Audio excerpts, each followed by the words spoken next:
Foundation દ્વારા સમર્થિત Dumas art પ્રોજેક્ટની 11મી આવૃત્તિ 8 ફેબ્રુઆરી 2026ના રોજ the future is now theme સાથે શરૂ થઈ છે. 2010માં પદ્મભૂષણ મેળવનાર પ્રખ્યાત શાસ્ત્રીય નૃત્યાંગના અને કોરિયોગ્રાફર ડૉક્ટર મલ્લિકા સારાભાઈએ પરંપરાગત દીપ પ્રાગટ્ય સમારોહ અને ટેસ્લા કલાકારના અનાવરણ સાથે ઉત્સવનો પ્રારંભ કર્યો હતો.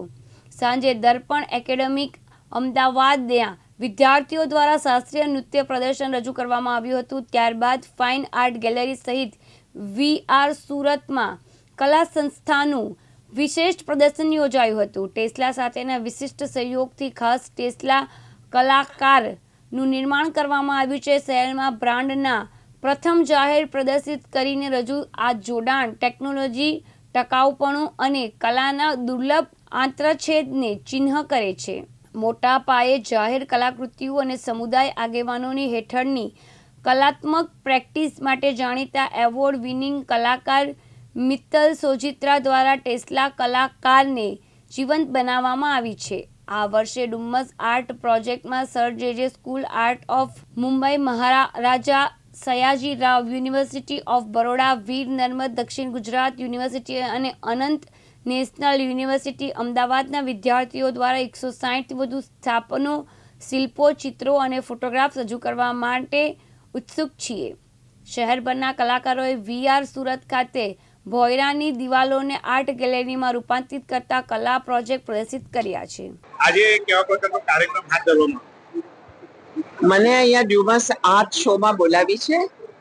મને ડ્યુમસ આર્ટ શો વિશે કશું ખબર નથી, પણ હું અહીંયા આવીને બહુ જ ખુશ થઈ છું, કારણ કે સ્ટુડન્ટ્સ બહુ જ ઇન્ટરેસ્ટિંગ કામ કર્યું છે. જે બધા ઇન્સ્ટોલેશન્સ અહીંયા છે અને ધ ફ્યુચર ઇઝ નાવ એ જે થીમ છે એ પણ બહુ જ જરૂરી થીમ છે કે જેના ઉપર આપણે વિચાર કરવો જોઈએ. એટલે હું બહુ ખુશ છું અહીંયા આવીને.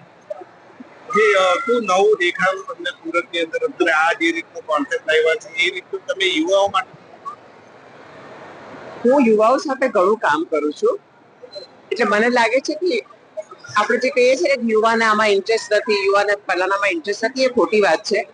એ લોકોને એક હાથની જરૂર છે, એક અવાજની જરૂર છે, મેન્ટોરિંગ જેને કહે છે અંગ્રેજીમાં, એની જરૂર છે. અને અહીંયા જે સુમીબેને મેન્ટોરિંગ કર્યું છે આર્ટિસ્ટ સાથે, સ્ટુડન્ટ સાથે, કે એ લોકોના કરિક્યુલમની બહાર છે તો પણ આટલું સુંદર કામ કર્યું છે. રિસાયકલિંગ વિશે, સસ્ટેનેબિલિટી વિશે યુવાને રસ્તો બતાવવાની જરૂર છે. કોઈની પાસે સમય ના હોય તે યુવાની ટ્રેજેડી નથી, આપણી ટ્રેજેડી છે. ખાસ કરીને ઉંમર પાવરની વાત કરીએ, એક તમે મહિલા તરીકે તમે વિશ્વ પ્રખ્યાત છે, લોકો જાણે છે. મહિલાઓએ કેવી રીતે આગળ આવશે? પુરુષોને ન ગણકારીને અને એવા પુત્ર મોટા કરીને કે જે પોતે પુરુષ છે કે સ્ત્રી છે કે પુરુષ એ સૌથી પહેલી ઓળખ ના હોય. આપણે માનવી છીએ, આપણે બધા માનવી છીએ, ઊંચ નીચ નથી, ધર્મ નથી. એ રીતે જો મહિલાઓ પોતાના બાળકોને ઉછેરે તો આપણે 25 વર્ષમાં એટલો પરિવર્તિત સમાજ જોઈશું કે આપણે બધા ખુશ થઈશું. કારણ કે પુરુષો સ્ત્રીઓ કરતા પણ વધારે બંધનમાં છે. તમને કોઈ બાયલો કે તમારાથી રડાય નહીં, તમારાથી કંઈ બોલાય નહીં, તમારે આખો વખત તમારી મર્દાનગી પ્રૂવ કરવી પડે, તમારા ઉપર કેટલો બધો સ્ટ્રેસ છે. એટલી સ્ત્રીઓને તો ખબર છે કે અમે જેલમાં છીએ અને અમારે તોડવાની છીએ. પુરુષોને તો એ ખબર પણ નથી પડતી, એટલે તો આટલા બધા હાર્ટ એટેક થાય છે, એટલે આટલા બધા સુઇસાઇડ થાય છે. એટલે મારી તો ઈચ્છા છે કે જો બહેનો બાળકોને માનવી તરીકે મોટા કરે તો આપણે બહુ જલ્દી પરિવર્તિત સારો સમાજ બની શકીશું. और ये हमारा 11वां साल है सूरत वीआर सूरत पर डुमस आर्ट प्रोजेक्ट के लिए. हर साल 1 महीने के लिए यहाँ ये पब्लिक आर्ट फेस्टिवल होता है, जिनके स्पॉन्सर हैं युद्ध फाउंडेशन, जिनकी वजह से हम ये कर सकते हैं ये आर्ट फेस्टिवल. इस साल बाकी सालों की तरह बहुत उत्साह है स्टूडेंट्स में और हमारे पास बहुत इंडिया की बहुत वेल नोन यूनिवर्सिटीज ने हिस्सा लिया है. J school of arts, Veer Narmad Gujarat university, MSU Baroda और ऐसे काफ़ी और ऑर्गेनाइजेशंस हैं जिन्होंने अपने स्टूडेंट्स के साथ यहाँ पर इंस्टॉलेशंस बनाने में मदद करी है. और यहाँ डिस्प्ले कर रहे हैं।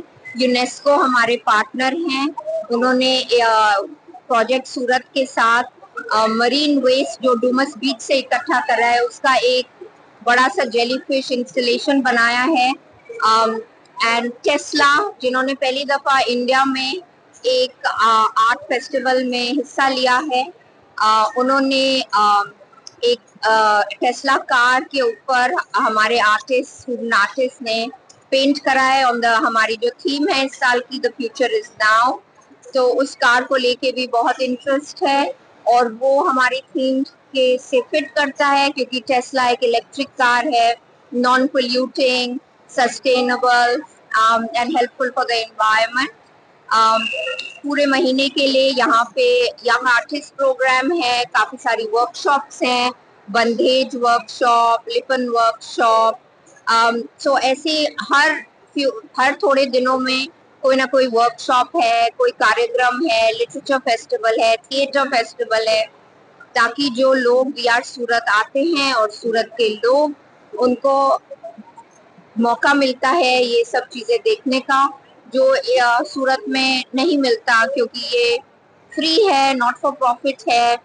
और आप जितनी दफे अपने दोस्तों के साथ, फैमिली के साथ आके ये फेस्टिवल का हिस्सा बन सकते हैं, इसको एक्सपीरियंस कर सकते हैं। मुकेश गुरव, दिव्यांग न्यूज, सूरत।